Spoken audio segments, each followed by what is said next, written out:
몹시도 춥고 암울한 날이었다. 1942년 겨울 유태인 강제 수용소에서는 다른 날들과 다를 바가 없었다. 소녀는 종이장같이 얇은 누더기 옷을 걸치고 추위에 떨며 서 있었다. 그는 이런 악몽이 일어나고 있다는 것을 아직도 믿을 수가 없었다. 그는 단지 어린 소년일 뿐이었다. 친구들과 한참 즐겁게 뛰어놀고 있을 나이였다.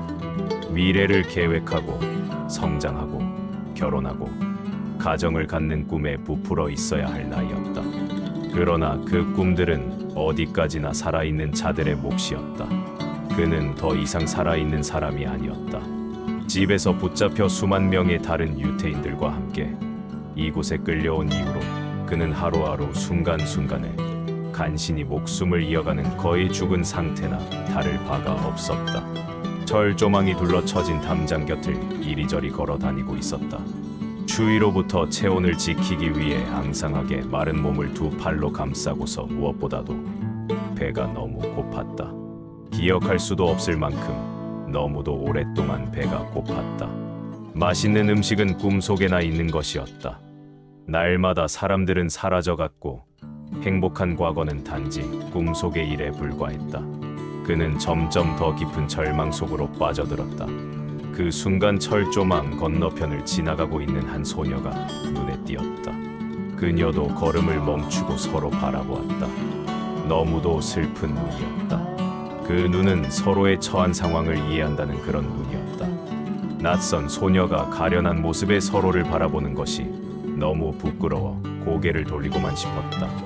하지만 그녀에게서 시선을 뗄 수가 없었다. 그때였다. 그녀가 호주머니 안에 손을 넣더니 빨간 사과 하나를 꺼냈다. 아름답고 광택이 나는 빨간 사과였다. 아, 저런 사과를 먹어본 지가 얼마나 오래되었던가. 그녀는 조심스레 양쪽을 살피더니 기쁨의 미소를 지으며 재빨리 그 사과를 철조망 너머로 던졌다.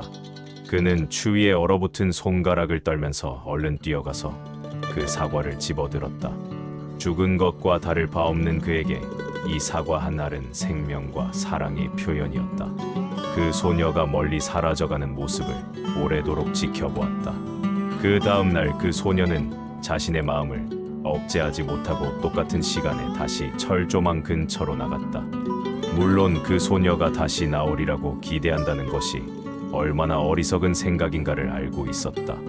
하지만 그곳에 갇혀있는 그에게는 아무리 부질없는 것일지라도 한 줄기의 희망이 필요했다. 그녀는 그 소년에게 희망의 끈을 던져주었고 그는 그 끈을 단단히 붙들어야만 했다. 그런데 놀랍게도 그녀가 나타났다. 그리고 또 다시 그녀는 나를 위해 사과를 가져왔다. 그녀는 어제와 똑같은 부드러운 미소를 지으며 철조망 너머로 사과를 던져주었다. 그 소녀는 이번에는 땅에 떨어지기 전에 공중에서 그 사과를 잡았다. 그리고는 그녀가 볼 수 있도록 그것을 높이 쳐들었다. 그녀의 두 눈이 반짝였다. 그녀가 나를 동정하는 것일까?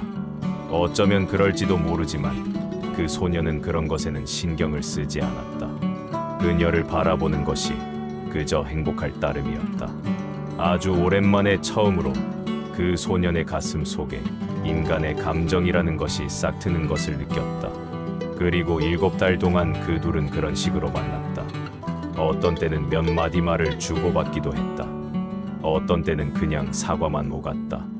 하지만 그녀는 단순히 그 소년의 허기진 배만 채워준 것이 아니었다. 그녀는 하늘에서 내려온 천사나 다를 바 없었다. 그녀는 그 소년의 영혼도 채워주었다. 그리고 그 소년 역시 어떤 의미에서는 그녀의 영혼을 채워주고 있다는 것을 알 수 있었다.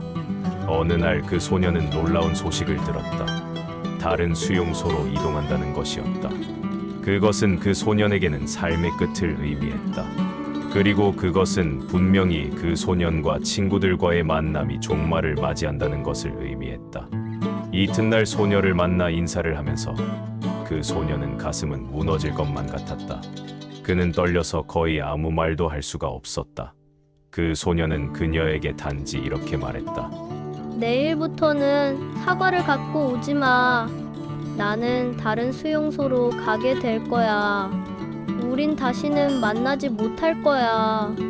그 소녀는 자제력을 잃기 전에 등을 돌려 철조망으로부터 달아났다. 차마 뒤돌아볼 수가 없었다. 만일 뒤돌아보았다면 그 소년을 계속 바라보고 있는 그녀를 보았을 것이고, 그녀는 눈물로 뒤범벅이 된 그의 얼굴을 보았을 것이다. 여러 달이 지나고 악몽과도 같은 고통은 계속되었다. 하지만 그 소녀에 대한 기억은 두려움과 절망 속에서도 그 소년을 붙들어 주었다. 언제라도 눈을 감기만 하면 마음속에서 그녀의 얼굴을, 그 친절한 눈동자를 볼 수 있었다. 그 부드러운 목소리를 들을 수 있었다. 언제라도 그녀가 건네주는 사과를 먹을 수 있었다. 그러던 어느 날 갑자기 악몽이 끝이 났다. 전쟁이 끝난 것이다. 죽지 않고 살아남은 사람들은 자유의 몸이 되었다. 그 소녀는 가족을 포함해 소중한 모든 것을 잃었다. 하지만 아직도 그 소녀에 대한 기억은 가슴속 깊이 간직하고 있었다. 그 기억이 그로 하여금 삶의 의지를 갖게 했고, 미국으로 건너와 새 삶을 시작할 수 있었다. 여러 해가 흘러 1957년이 되었다. 그 무렵 그는 뉴욕시에 살게 되었다. 그러던 어느 날 한 친구가 그에게 자기가 아는 한 여성을 소개해 주겠다고 말했다. 몇 번을 거절했지만 하도 친구가 권유를 하는 바람에 마지못해 그 자리에 나갔다. 그런데 소개에 나온 로마라는 이름의 여인은 참으로 좋은 사람이었다. 그리고 그녀도 이민자였기 때문에 그 둘은 최소한의 공통점을 갖고 있었다. 이민자들은 전쟁의 세월에 대해 물을 때 서로 상처를 주지 않기 위해 조심을 하곤 했다. 그녀도 그것을 의식해서인지 조심스럽게 물었다. 전쟁 동안에는 어디에 있었나요? 그는 대답했다. 독일에 있는 유태인 수용소에 갇혀 있었습니다. 로마는 문득 아득히 먼 곳을 바라보는 듯한 시선을 지었다. 고통스럽지만 달콤한 어떤 기억을 떠올리는 듯했다. 그가 물었다. 왜 그러죠? 로마는 나지막한 목소리로 이야기를 시작했다. 과거에 있었던 일을 생각하고 있습니다. 내가 어린 소녀였을 때 유태인 강제 수용소 근처에 살고 있었어요. 그곳에 한 소년이 갇혀 있었는데 꽤 오랫동안 나는 날마다 그 소년을 찾아가곤 했습니다. 나는 그에게 사과를 갖다 주었어요. 철조망 너머로 사과를 던져주면 그 소년은 무척 행복해했지요. 로마는 무겁게 한숨 지으며 말을 이었다. 우리가 서로에 대해 어떻게 느꼈는가를 설명하기는 무척 어려웠어요. 우리는 그때 너무 어렸고 몇 마디 얘기밖에 주고받을 수 없었으니까요. 하지만 내가 말할 수 있는 것은 우리 둘 다 서로를 무척 사랑했다는 것입니다. 나는 그 소년이 다른 많은 유태인과 같이 처형되었으리라고 생각해요. 그래서 그 생각만 하면 견딜 수가 없어요. 나는 우리가 서로 사랑의 눈길을 주고받았던 그 여러 달 동안의 그의 모습만을 기억하려고 애를 쓰고 있답니다. 그 말을 듣는 순간 그는 심장이 터질 것만 같았다. 말을 더듬으며 로마에게 물었다. 그 소년이 어느 날 당신에게 내일부터는 사과를 가져오지 마. 난 다른 수용소로 끌려가니까 라고 말하지 않던가요? 로마가 떨리는 목소리로 말했다. 맞아요. 그런데 당신이 어떻게 그것을 알죠? 그는 그녀의 손을 잡으며 말했다. 왜냐하면 내가 바로 그 소년이니까요. 로마. 한참 동안 우리 둘 다 그렇게 말이 없었다. 오직 침묵만이 있었다. 서로에게서 눈길을 돌릴 수가 없었다.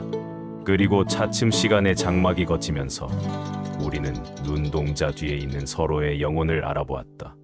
우리가 한때 그토록 사랑했고 그 이후에도 한 번도 잊은 적이 없는 그 영혼을 말이다. 마침내 그가 말했다. 로마, 난 한동안 당신과 헤어져야만 했소. 하지만 이제 다시는 당신과 헤어지고 싶지 않소. 이제 나는 자유의 몸이 되었고 당신과 영원히 함께하고 싶소.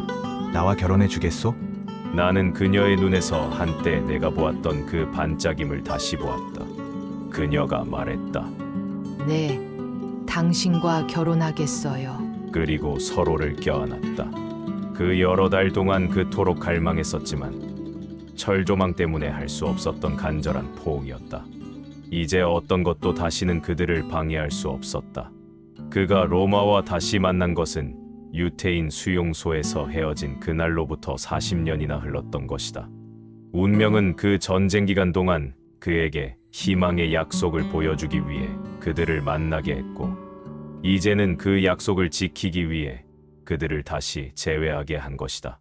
1996년 봄 발렌타인데이에 그는 로마와 함께 미국 전역에 방송되는 오프라 윈프리 쇼에 출연했다. 수천만 명이 지켜보는 앞에서 그는 날마다 가슴으로 느끼는 것을 말했다. 로마, 당신은 그 강제 수용소에서 내가 배가 고플 때 사과 한 알로 나를 먹여주었소. 그리고 나는 아직도 배가 고프다오. 아무리 받아도 채워지지 않는 것이 있기 때문이라오. 나에게는 매 순간 당신의 사랑이 필요하다오. 정말 감동적인 사랑의 이야기였습니다. 이 이야기에 감동되었다면 좋아요, 구독 부탁합니다.